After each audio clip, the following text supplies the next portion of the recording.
Hello and welcome to the 30. This is your host, Patrick. I want to thank you on episode 142. 142. We are working our way up to episode 150. Remember, we have some great things in store as we will celebrate episode 150 along with our third year of broadcasting the 30. Tonight, we will continue as we celebrate Women's History Month. And I have a very special guest. We're going to be talking today about women entrepreneurs. Last week, we talked about women in business. Before that, 2 weeks before that, we were talking about women in tech. Tonight, we are going to wrap up our month of Women's History Month. And we're going to travel all the way down to South Carolina. And this person is no stranger to the 30. She is part of our group that we are the Summiteers, which is Erica's group, and we meet on Friday mornings. But she is doing some really big things, and I wanted to get her on the show to talk about what she's doing. She is a serious entrepreneur. We were talking backstage, and she was telling me about at one point she had four businesses, and now she sold two, and now she's down to two businesses, but one, especially one, is going to blow up or is already blowing up. So I want to talk to her about her journey. I want to talk to her about what she's doing. And I want her to talk to you about entrepreneurship and how to get started, some of the ups and downs, some of her challenges. And then we're going to end with some things that she would like to give to you as for some guidance. So let's add Elle Kersey to the stream. Elle, welcome to the 30 once again. Thank you, Patrick, for having me again. How are you? I am tired, amazing, and ready. You can see my brownness got me a little suntan. Now, I know you were in Florida at some time, but tell our viewers, who is Elle? What does Elle represent? And what does Elle do? Wow. Okay. So I would say that I have um, um, grown up, I guess, in a lot of different ways. I've always been an entrepreneur since I was a kid. I told the story last time about being a candy girl in elementary school. But I what I do now, right, is I treat professional athletes for injuries so that they can recover faster. Because what you with the turnover of sports and athletes as it is now, it's like everybody's competing for their position, no matter how long you've been out on the field. So if you're injured, you can't compete. And so we help with that. And then I also have EK Media Broadcast Network and EK Media TV. So we produce channels for Fire, Apple, and Chrome TV, as well as Roku. So Wow, so you do quite a bit then. So now I told the audience that you had four businesses at one time. Let's talk about that. And why did you decide to sell or get rid of two of them? And why concentrate on these two?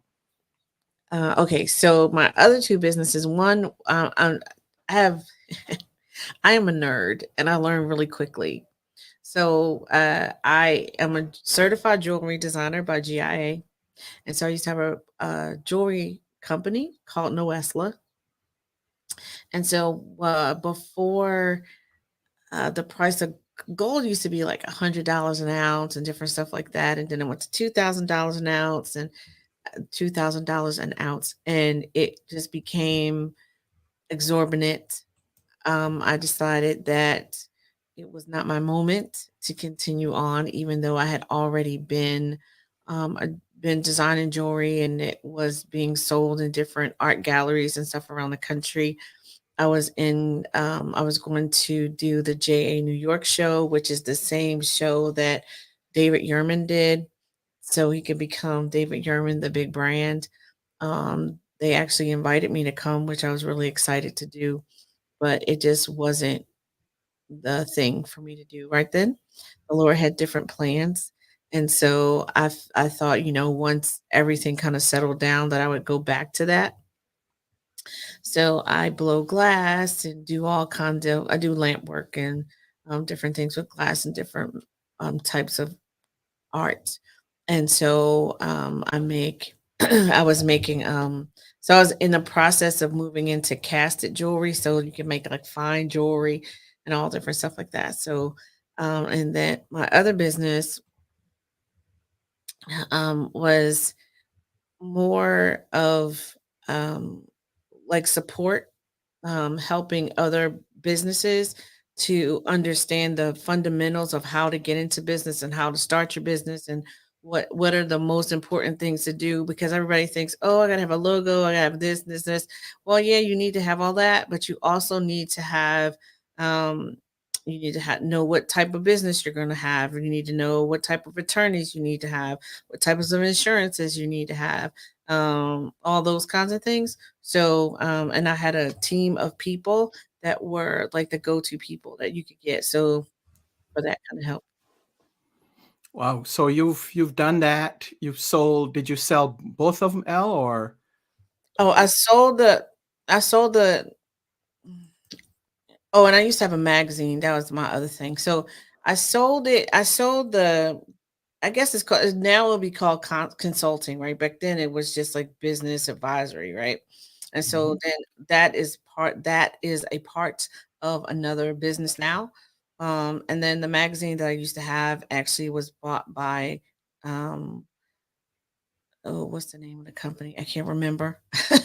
But they own like the Greenville News and like smaller newspapers in different areas. And the jewelry company I am never going to get rid of.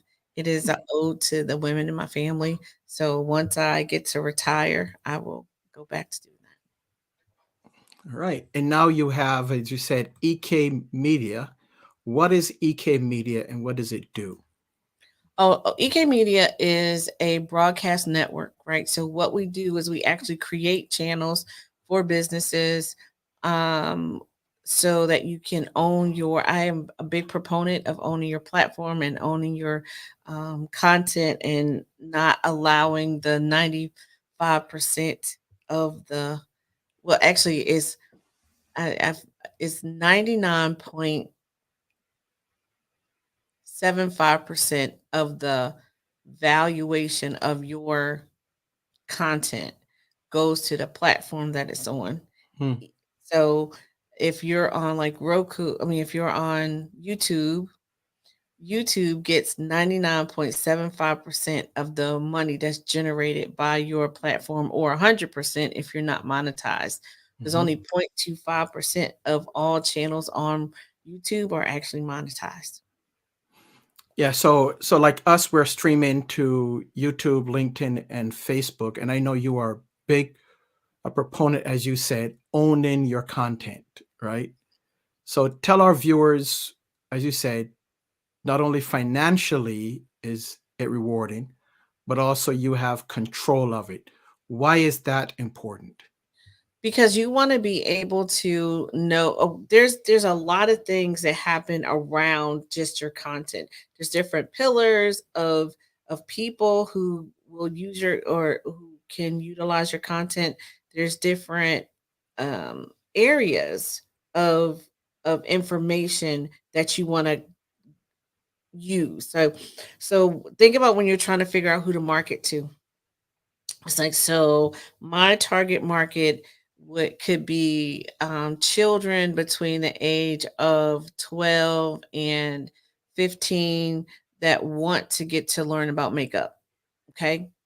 So there's a lot of things around that that's obvious because we've all been kids and we know what they are. So you're gonna say kids who, girls who like um say video games, cheerleading, They're involved in high school activities.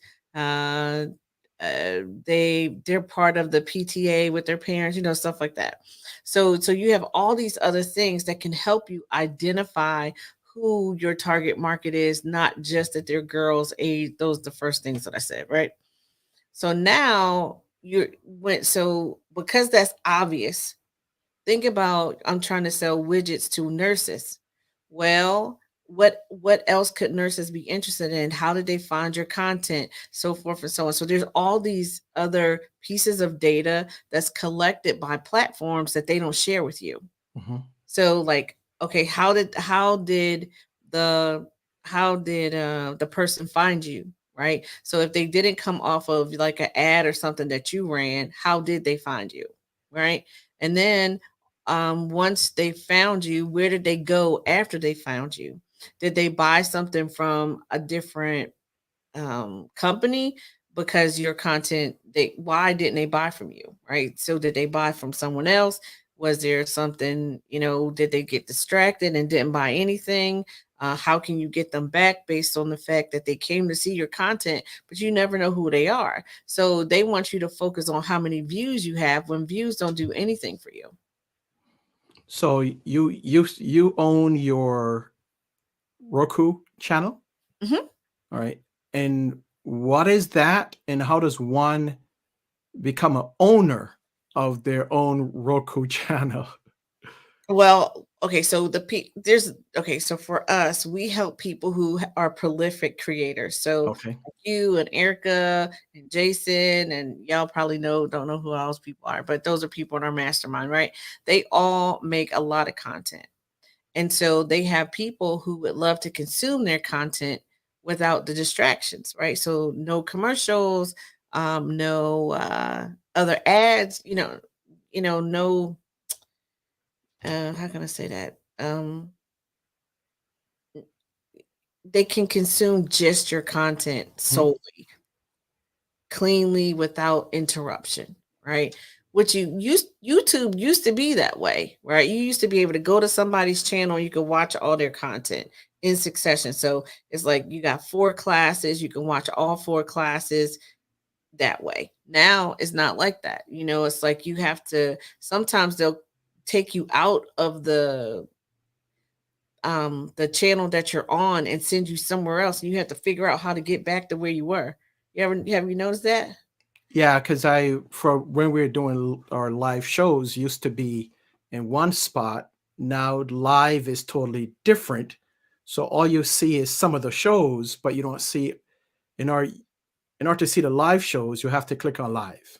Exactly. And so there's all these different things that are constantly that you have no control over. They aren't telling you ahead of time if you're not just focused on whatever they're doing because they're doing things for their benefit. Sure.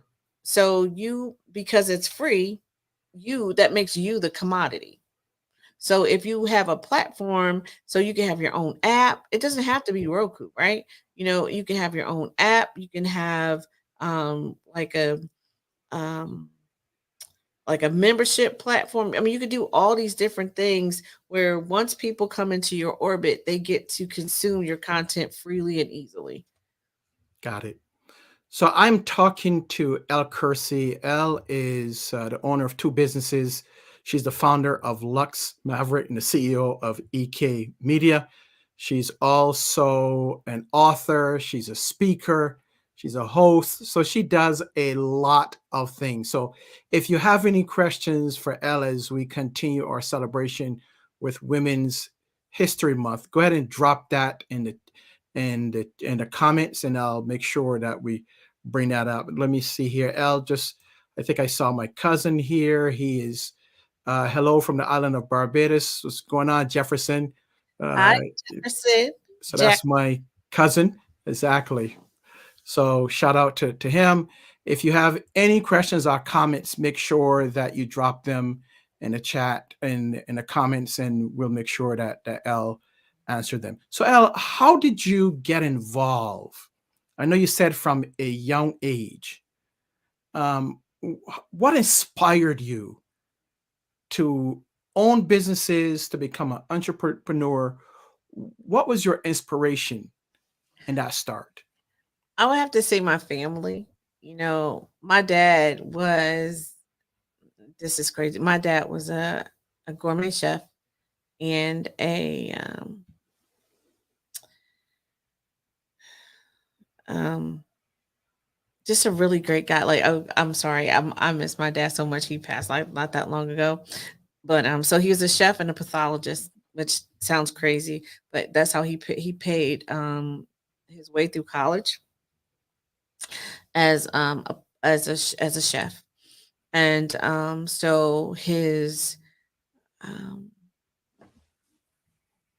influence outside of that for me was always he's like, you have to have something that you can fall back on, regardless of the economy, regardless of your boss liking you. If you don't like your job, you don't want to have to ever be stuck there, because so many people are unhappy because of their jobs. And then my uncle he had his own construction company. My aunt, my aunt that I'm like I'm her namesake and I look exactly like her, which is crazy. But she had her own spa, so you know a lot of other people in my family were all business owners. So just to uh, know, right, that you have the opportunity to work corporate, which I did for a while. I was pretty successful at that. But once it became too much and I just felt like it wasn't the right thing for me, I was able to get out because I had those skills. Very good.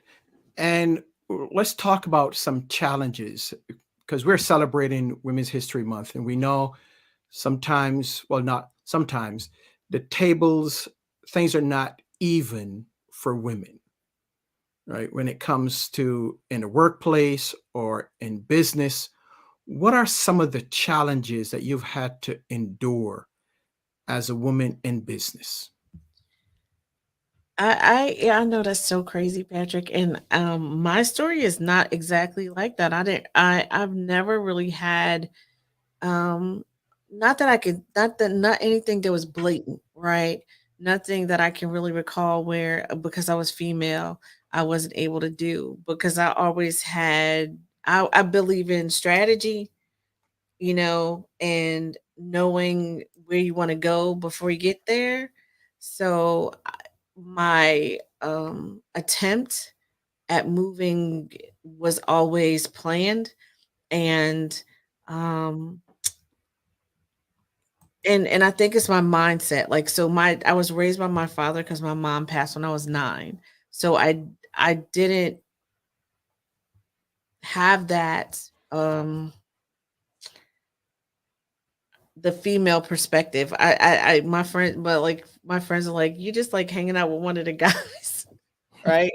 So it was always that kind of thing. And I didn't know until later that they were like, oh, you were the first woman to ever do blah or at this company, or I can't believe that they let you do this. And I was like, well, it didn't occur to me that I wasn't supposed to be able to do that. Right.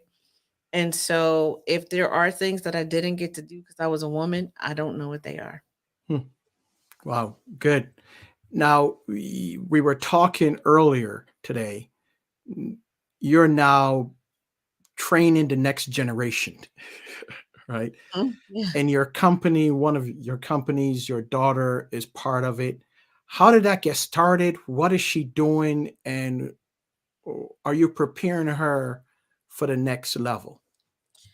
Well, my oldest daughter she used to be our front office manager when we had excuse me, when we had the clinic. So my company right now is Luxe Maverick. Before that, it was Everyday Glamour Girl Skincare Clinic, where we created the most sought after non-surgical face and body lifts, right? So that was what we did for a very long time, and that kind of morphed into Lux Maverick because we started actually having to treat people for injuries, and it just kind of grew from there. But and then we closed the clinic, physical clinic, because of COVID. So she used to manage all of our guests as well as our staff, as well as make sure that all the billing and all the bills were paid and all everybody was paying when they came in, all that kind of stuff. So she's 29, so it's time for her to step up. She's our administrative vice president, so she coordinates everything between all the different, since I treat um, professional athletes, so there's different teams, there's different entities, like it could be owners or coaches or agents or whatever, husbands and wives too, right? So they call as well. And as well as managing my schedule, making sure that I'm not double booked or that I'm in the state that I'm supposed to be in and all kind of stuff like that. So she has a really hard job. She's my boss. So she keeps you uh, intact, basically.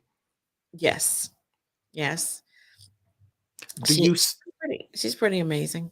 do you see her? Are you preparing her to take over the business? Because we're big on succession planning, and I Mhm. was talking to one of our clients earlier today. We were talking about succession planning and the importance that businesses today need to really focus on succession planning and how to do that.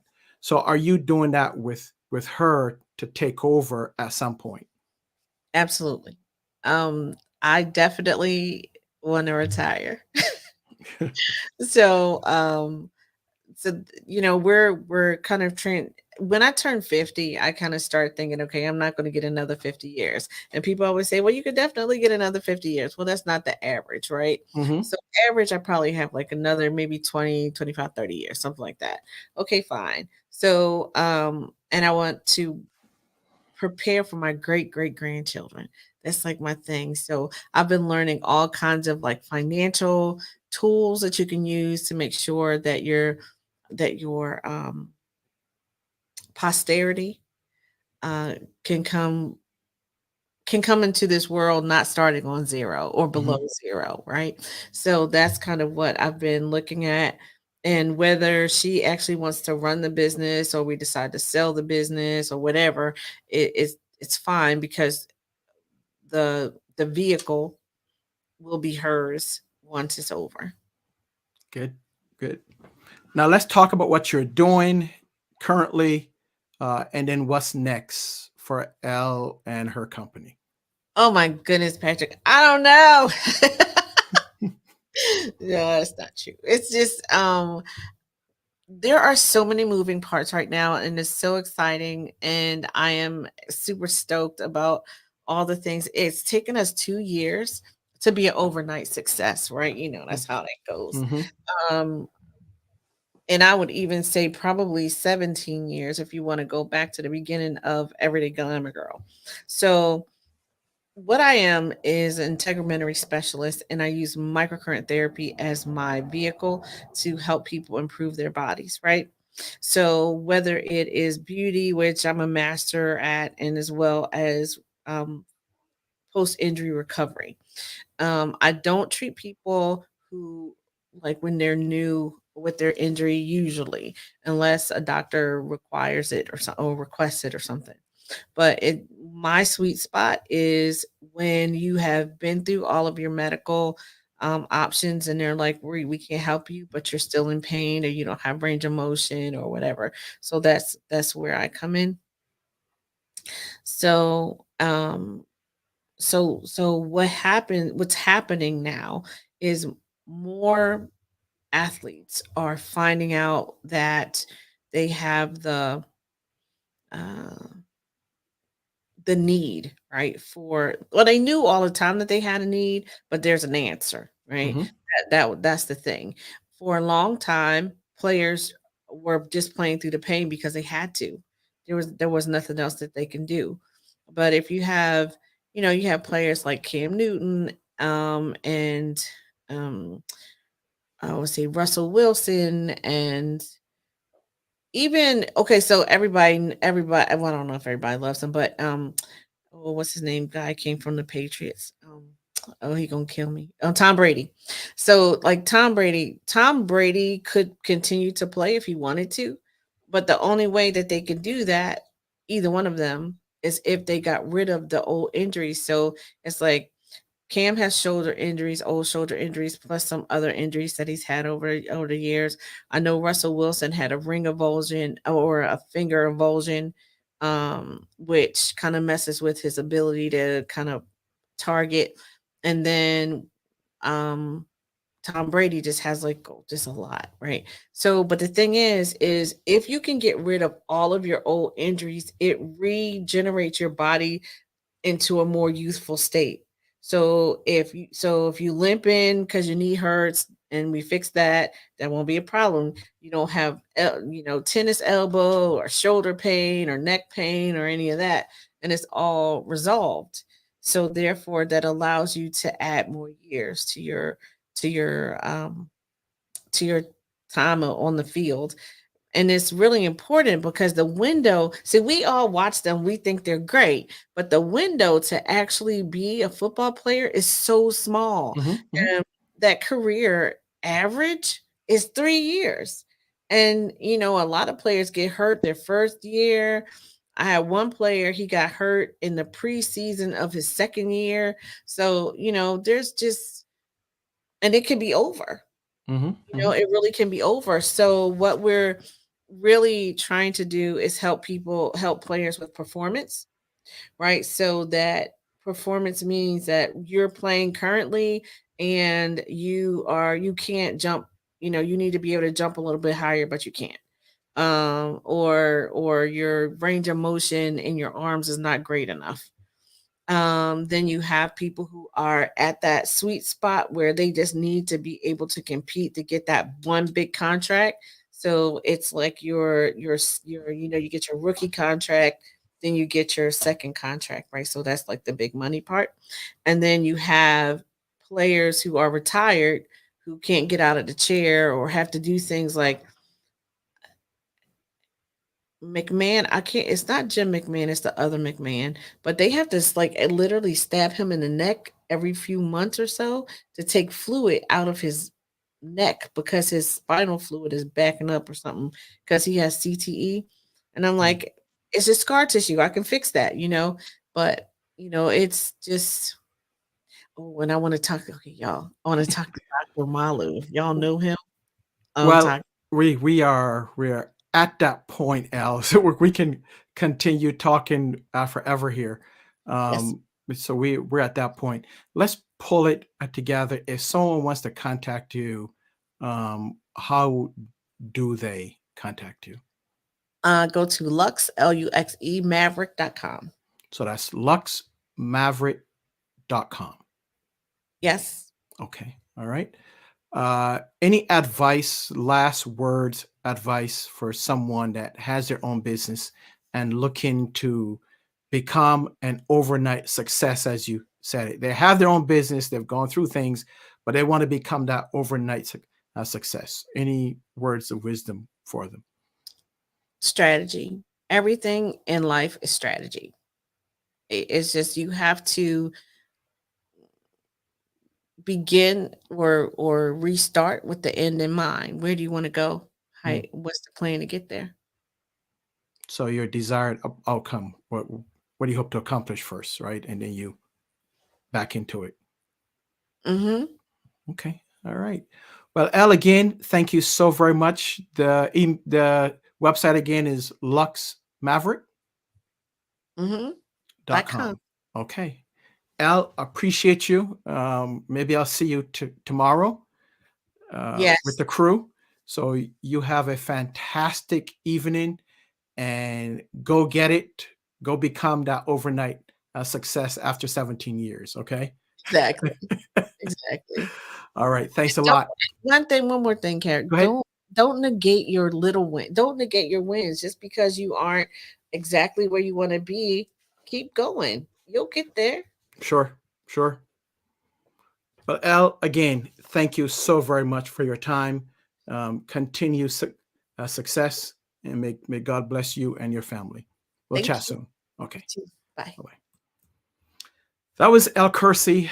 She is the CEO. She's the founder of EK Media and Luxe Maverick. So if you want to get in contact with her, it's luxemaverick.com, or you can check the promo of this show.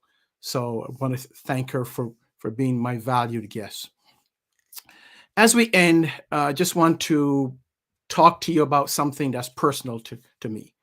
I don't talk about a lot of the personal stuff. I know that I probably should.